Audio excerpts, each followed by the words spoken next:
Aming Diyos na dakila sa lahat, pinupuri, pinapasalamat ang namin Ama sa oras na ito.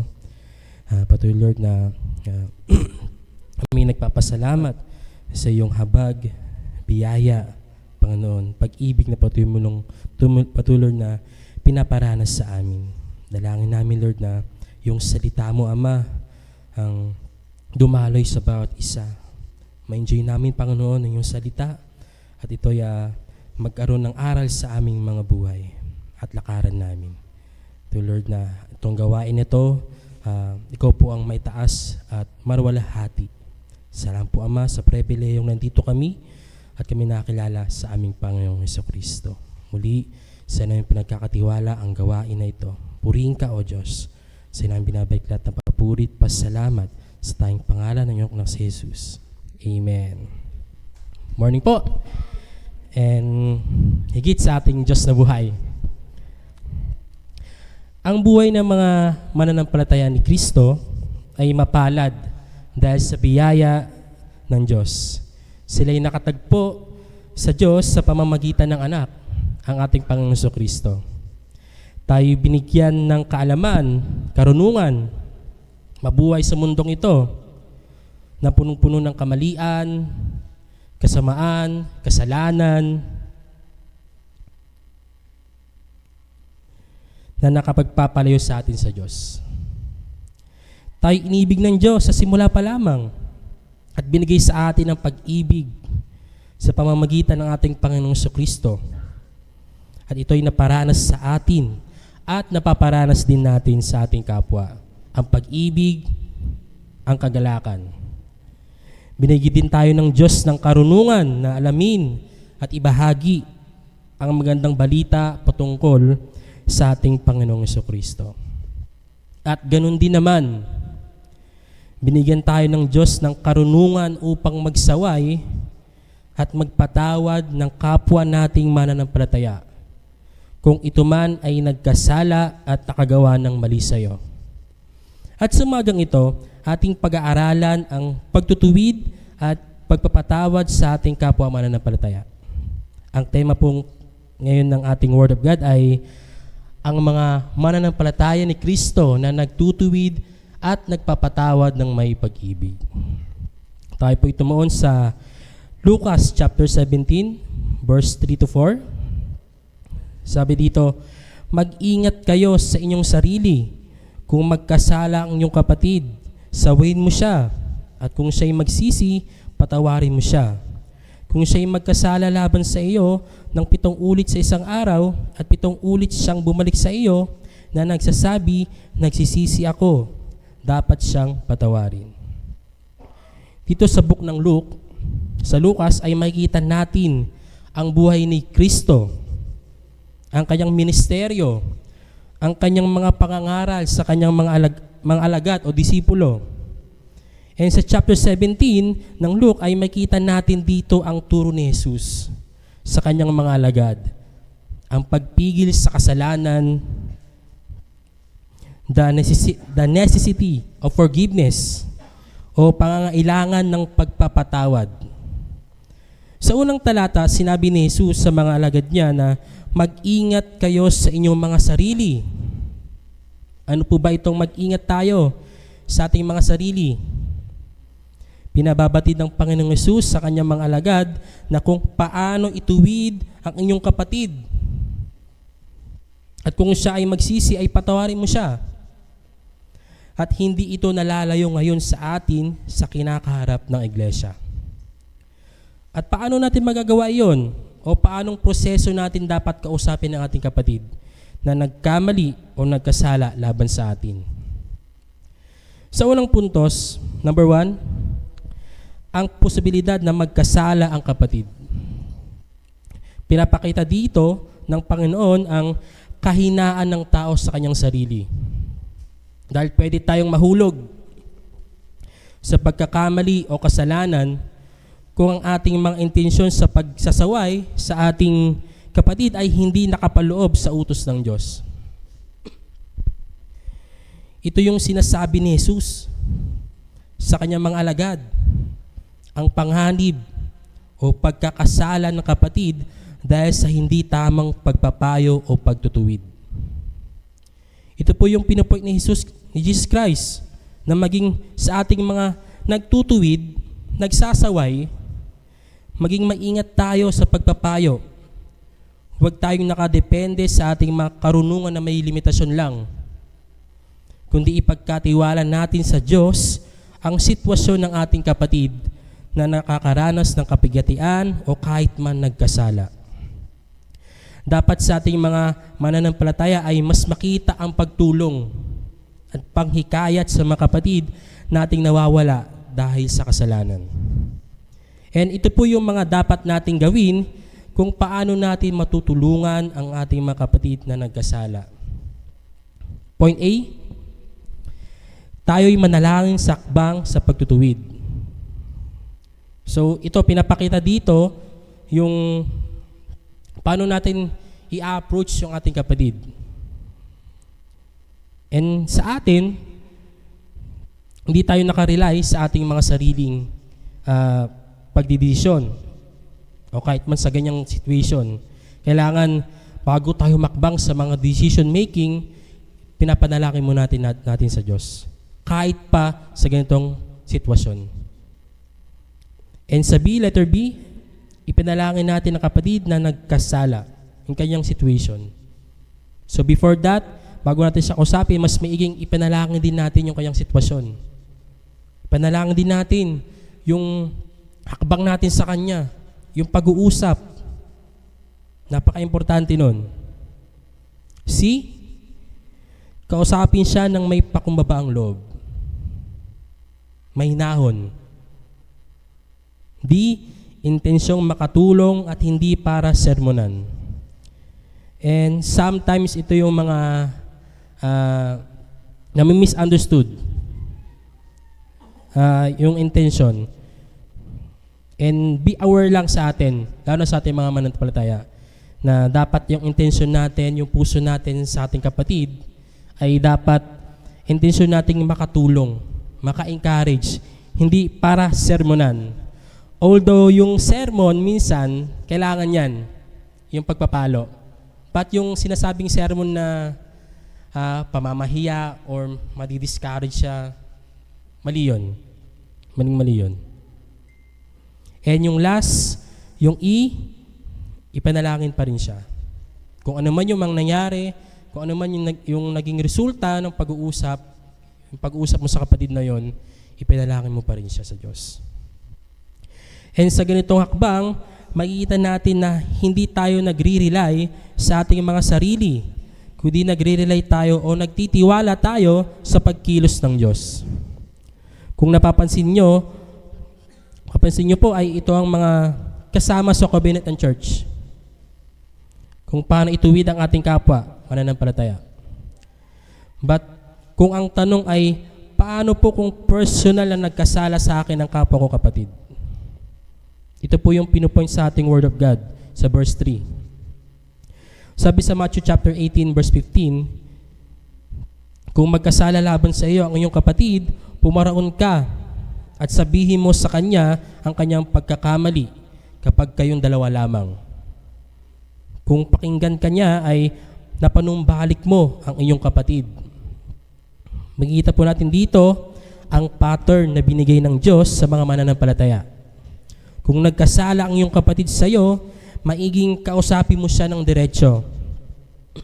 Hindi literally na bibiglain mo siya, yung susunggaban mo kagad. Kundi kakausapin mo siya sa tamang oras at may pagkumbabaang loob. At dapat sa araw na ding iyon ay matapos at magkaayos kayo. Ibig sabihin nun, na panumbalik mo ang iyong kapatid. Hindi dahil sa iyong sariling karunungan, kundi sa pagtitiwala sa Diyos.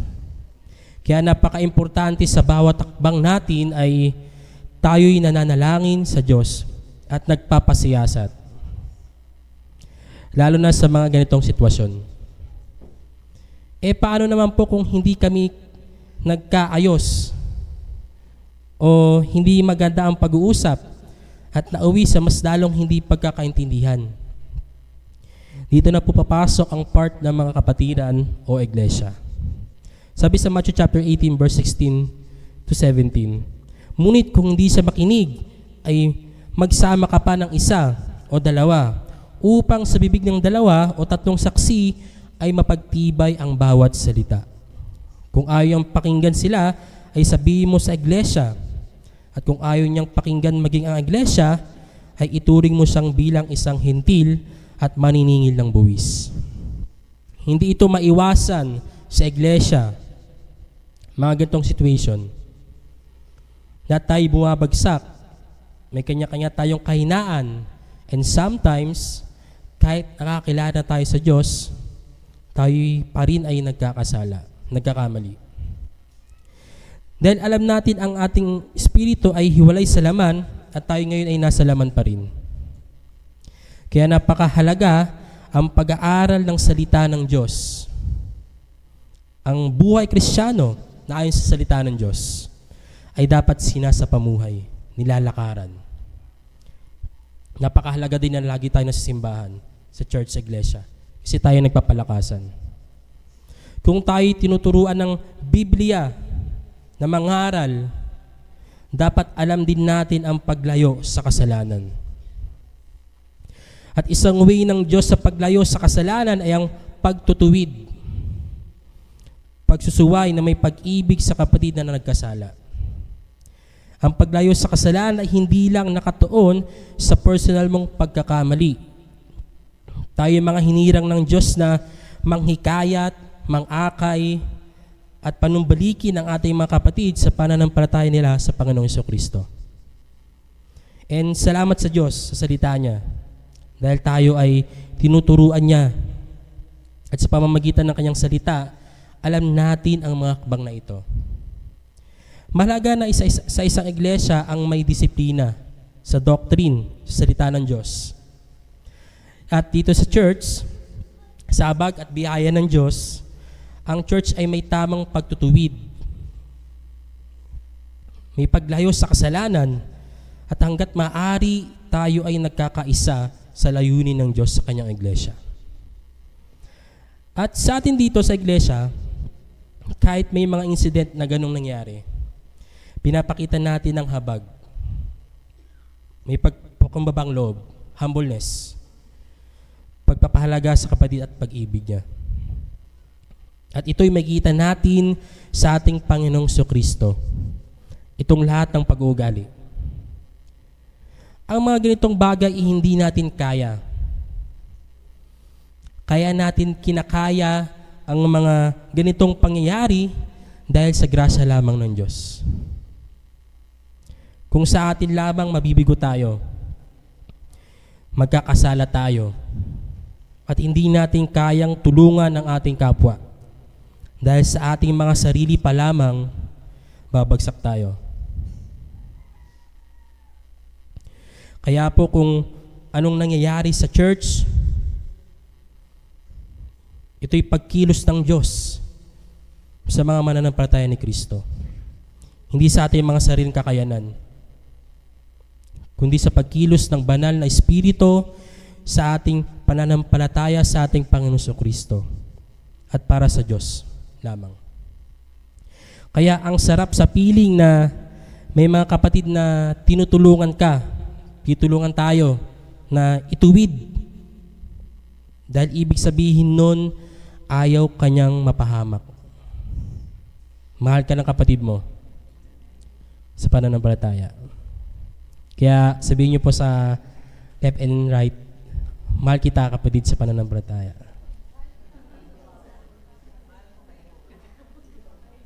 Lalamig ah. Amen. Sabi sa mga Kawikaan, chapter 27, verse 5 to 6, mas mabuti ang hayag na pagsaway kaysa nakatagong pagmamahal. Tapat ang mga sugat mula sa kaibigan, labis-labis ang mga halik ng kaaway. Ang isang tunay na kaibigan ay magsasabi ng totoo para sa iyong ikabubuti. Kahit na masakit ito, dahil mahal ka niya, at gusto ka nilang lumago. Ang isang tunay Ang isang tunay na kaibigan ay magsasabi ng totoo para sa iyo, sa iyong kabubuti.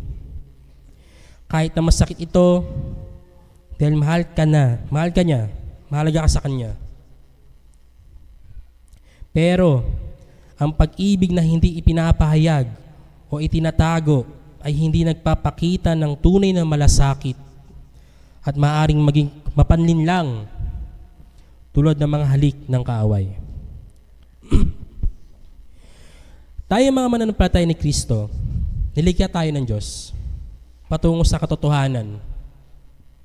Simula tayo'y winangis ng Diyos sa kanyang image, sa kanyang imahe, at tayo lumabag sa kautusan. Tayo sinumpa ng Diyos sa ating pagkakasala sa simula hanggang dumating ang pangako ng Diyos, ang redemption sa tao, at ito'y sa pamamagitan ng kanyang bugtong na anak na ating Panginoon Kristo. Ang mga naunang alagad ni Kristo ay tumayo sa katotohanan, pinalaganap ang katotohanan, nangaral, nagsuway, nagdepend sa gospel. At ngayon sa ating kasulukuyan, ang katotohanan ay hawak natin sa pamamagitan ng biyaya ng Diyos. At sa ating pananampalataya kay Kristo Jesus na ating katwiran. At kahit sa pagtutuwid, ang katotohanan ang manaig sa ating pananampalataya. Huwag nating hayaan itolerate ang ating mga kapatid sa kanilang pagkakasala. Maging sa ating mga sarili, huwag nating hayaan na mapukaw o madala tayo ng tukso o kasalanan. Walang exempted sa pagkakamali. Pero wala ding exempted sa pagtutuwid o itutuwid ka kung ito ay ikabubuti ng kapatid mo o ikabubuti mo. Kung sa paghahayag ng salita ng Diyos ay katotohanan ng ating sinasabi, ganun din naman sa pagre-rebuke sa mga kapatid natin sa pananampalataya. Walang pastor, leaders, kahit anong posisyon mo sa church na hindi ka pwedeng ituwid. Lalo na kung ito ang nagpapabahid at nagpapalayo sa iyo sa pagkatawag sa iyo ng Diyos. Kaya po sa pagre-rebuking o pagsusuway, ang pag-ibig ang ating iparanas. Sabi sa Kawikaan chapter 10 verse 17, nasa daan ng buhay siyang nakikinig ng pangaral, ngunit siyang tumatanggi sa saway ay naliligaw. Sabi din sa Kawikaan chapter 12 verse 1, ang umiibig sa pangaral ay umiibig sa kaalaman, ngunit ang namumuhi sa saway ay isang hangal. Ang taong umiibig at nakikinig sa pangaral ay nasa daan ng buhay. Pero ang taong tumatanggi at namumuhi sa pagsaway ay isang hangal at maliligaw. Ito'y ikakapahamak niya. Kaya kung tayo'y namumuhi o ayaw tayong magpatuwid, ang puso natin ay may problema. At sana dito sa church, walang ganito. Lahat tayo ay matutong magpakumbaba. Ano po ang mga bunga ng pagtutuwid? Point A, ito ay pagpapakita ng pag-ibig natin sa kapwa natin, lalo na sa mga kapatid natin sa Panginoon. Ito ay pagpapakita natin ng pag-ibig, pagpapahalaga. Ito ay pagpapakita sa letter B, ito ay pagpapakita ng kahalagahan sa magkakapatid. Ayaw natin silang mapahamak. C, ito ay pagpapakita ng pag-ibig natin sa Diyos, sa kanyang utos. Ito yung inano sa atin ng Diyos. D, mas lalo pang napapagtibay ang bawat pananampalataya ng bawat isa. And E, tumalikod at nagsisi sa nagawang kasalanan. Kaya po, tayo'y magtulungan, magpalakasan, mag-open up. Kung ikaw'y kapatid ay nahihirapan sa iyong sitwasyon, Huwag mong hayaang solohin o pabayaan. Huwag nating isipin na ang mga tinalaga ng Diyos sa ating mga buhay ay kaaway. Dapat mas close tayong mga mananampalataya. Mas nakikinig sa isa't isa. Mas lalong lumalago sa espiritual na buhay. Mas lalong nagdadamayan sa panahong tayo'y napanghihinaan. Ang dyablo ay mapanlinlang. Ang mundong ito ay punong-puno ng tukso. Pero ang tunay na mga mananampalataya ni Kristo, kahit sila'y madapa na panghinaan, sila'y babalik sa pagkatawag sa kanila ng Diyos. Ngayon po, ano po ang ating tugon kung magkasala ang ating kapatid? Ano pong tugon natin kapag nagkasala ang ating kapatid? Sa atin, personally. Amen. Tama po yun. Patawarin siya. Repent. Pasiyasat. Number 2, ang tugon kapag nagkasala ang kapatid. Sa verse 4, balik tayo sa Lucas, sa 17, sa verse 4. Kung siya'y magkasala laban sa iyo ng 7 ulit sa isang araw, at 7 ulit siyang bumalik sa iyo na nagsasabi, nagsisisi ako, dapat siyang patawarin. Ano itong parable na binanggit ni Christ patungkol sa pagpapatawad?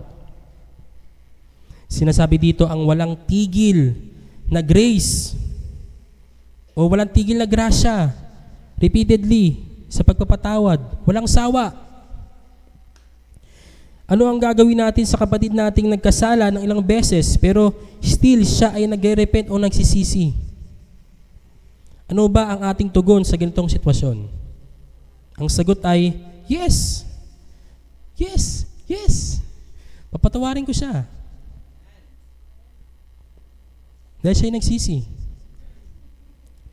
Tayo kinahabagan ng Diyos sa ating mga kasalanan sa pamamagitan ng kanyang bugtong na anak na ating Panginoong Jesucristo, yung grace ng Diyos sa ating buhay. Bakit nating ipagdadamot sa kapwa natin na tayo din ay nagkasala, walang karapat-dapat sa atin lahat, kundi ang Panginoong Jesucristo lamang. Pero dahil tayo ay malaga sa lahat ng nilikha, tayo pinatawad niya ng ilang beses. Yung habag niya sa atin, yung pagpapatawad niya sa ating mga kasalanan, ito yung pag-ibig ni Kristo Jesus sa atin. Ito ang pag-ibig ng Diyos. Hindi lang tayo nakadepende sa patakaran ng pagdidisiplina sa church. Yes, kung itinutuwid natin ang kapatid na nagkasala, pero kung wala naman yung awa, yung restoration, pag-ibig, hindi iyon kalugod-lugod sa Diyos. Nagkakasala tayo sa harapan ng Diyos pag ganun. Kaya ang pagpapatawad ay walang sawa sa kapatid na nagkakasala. Lahat tayo ay kahusga-husga sa paningin ng Diyos. Sabi sa Efeso chapter 4 verse 32, at maging mabait kayo sa isa't isa, mga mahabagin, nagpapatawad sa isa't isa, gaya ng pagpapatawad sa inyo ng Diyos kay Kristo. Ang Diyos ay mapapagpatawad sa atin, kaya dapat tayong mga mananampalataya kay Kristo ay mahabagin sa pagpapatawad sa isa't isa. Sabi sa Colossus chapter 3 verse 13, pagtiisan ninyo ang isa't isa, at kung ang sino man ay may reklamo laban sa kanino man, magpatawad din kayo sa isa't isa. Kung paanong pinatawad kayo ng Panginoon, ay gayon din naman ang inyong gawin. Kaya kahit anong kulit, pagpapasaway, balisa, pagtitiisan mo yung kapatid mo. Pagtitiisan kita. Dahil iyan ang pagpapala ng Diyos sa buhay mo. Pagpapala ka sa akin sa buhay. Ano? Pagpapala ka ng Diyos sa buhay ko. Yan. Dapat ang ating pagpapatawad sa ating kapwa ay walang limitasyon at walang maliwanag na kondisyon. Walang kondisyon. Lalo na sa ating mga mananampalataya. Kaya mga kapatid, mapalad ka sa biyaya ng Diyos dahil nakakaranas ka ng pagtutuwid at pagpapatawad sa kapatiran. Ito'y pagpapakita ng pagmamahal ng kapatid sa pananampalataya. Ito ang pagpapakita ng pagmamahal ng Diyos sa ating mga mananampalataya. Ito ang sinasabi ng Panginoong Jesucristo sa mga tunay na sumasampalataya sa Kanya. Ang pag-ibig na may kahabagang loob sa pagtutuwid at pagpapatawad. Conclusion. Ang pagtutuwid at pagpapatawad sa ating kapatid ay indikasyon ng pagsunod sa utos ng Diyos at pag-ibig sa Diyos. At ito din ay pagpapakita ng pag-ibig natin sa kapwa at ayaw natin silang mapahamak. Sabi sa Mark chapter 12 verse 3 to 31. 12:30 to 31. Ibigin mo ang Panginoon mong Diyos ng buong puso mo, ang buong kaluluwa mo, ng buong pag-iisip mo, at ng buong lakas mo. Ganun din naman. Ang pangalawa ay ibigin mo ang iyong kapwa gaya ng iyong sarili. Walang ibang utos higit pa higit pang dakila sa mga ito. Purihin ang Diyos sa kanyang mga salita.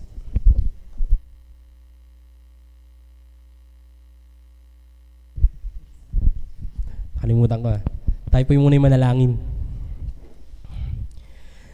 Aming Diyos na makapangyarihan sa lahat, pinupuri at pinapasalamatan ka namin, Ama, sa iyong mga salita na aming narinig. Dalangin namin, Lord, na ito'y lakaran sa pamuhay namin. At sa mga gantong usapin, ang pagpapatawad, ang pagtutuwid, ito'y maging magandang hakbang sa aming mga kapatiran. Ito'y kasama sa aming mga buhay. Itong buhay Kristiyano.